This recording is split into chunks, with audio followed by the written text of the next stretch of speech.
Rasen, or Spiral in English, 1998, is a direct sequel to Ringu.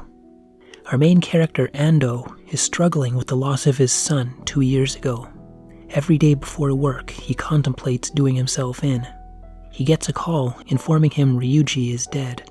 They used to go to medical school together. Ando works at the hospital and is in charge of Ryuji's autopsy, where he has a vision of him coming back to life, and they find a piece of paper with numbers in his throat.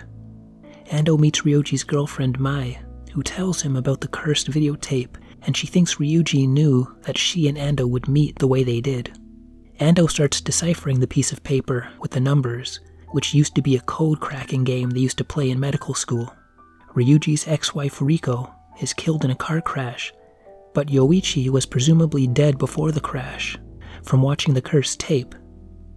Ando goes home and has a nightmare about his son dying. A reporter approaches Ando with Riko's journal describing the cursed tape and provides a copy for him, saying it's a present, which is what deciphers in Ryuji's code. Ando watches the tape and has visions of Sadako. Now believing the tapes are cursed, he storms into the newsroom, demanding any copies so he can destroy them, but he gets thrown out. Ando believes Ryuji wants him to eliminate all the copies of the tape to stop Sadako.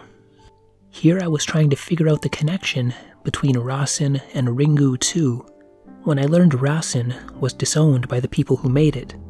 Rasen was the first official sequel to Ringu. It was filmed at the same time and released the same year with the same production crew but different writers and director. Rasen bombed so bad at the box office they flat out ignored it and made Ringu 2, the second sequel to Ringu, bringing back the original director and writer. Here I thought they were messing around with some kind of multi-timeline between the two sequels. But no, Ringu 2 is a straight-up redo. I suppose you could call Rasen a psychological horror film, but I go so far as to say it's barely a horror film at all.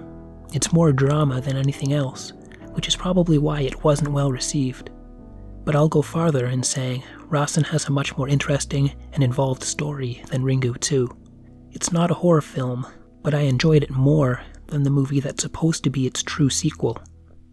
There's more investment in the characters, as they feel more grounded, and the story seems better suited for a drama. Ringu, trying to do so much drama with horror at the same time, and expanding on the story with psychic characters, while a cool idea, doesn't really land for me. The Ring series always felt weird to me. It's trying to be something complex and significant without being a throwaway horror flick. The Ring, the North American version, hit that sweet spot of drama and actually found it creepy, though yet again, not scary. One really interesting aspect about the story I didn't expect was the doctor's point of view, trying to figure out from a medical perspective what Sadako's tape physically does to the viewer. There's a reference in other Ring movies about the tape and Samara spreading like a virus, with this movie taking it quite literally when the doctors look further into how the victims are affected. Overall, Rasen, or Spiral, is not scary, but has a decent story. It's a serious drama dealing with grief and depression wrapped around a supernatural story. Even though it bombed, I still enjoyed it more than Ringu 2.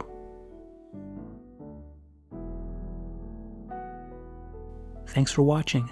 Consider donating through PayPal, or buy me a cup of coffee so I can stay awake long enough to make these things.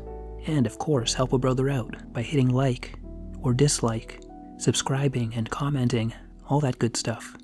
And with that, take care, and good night.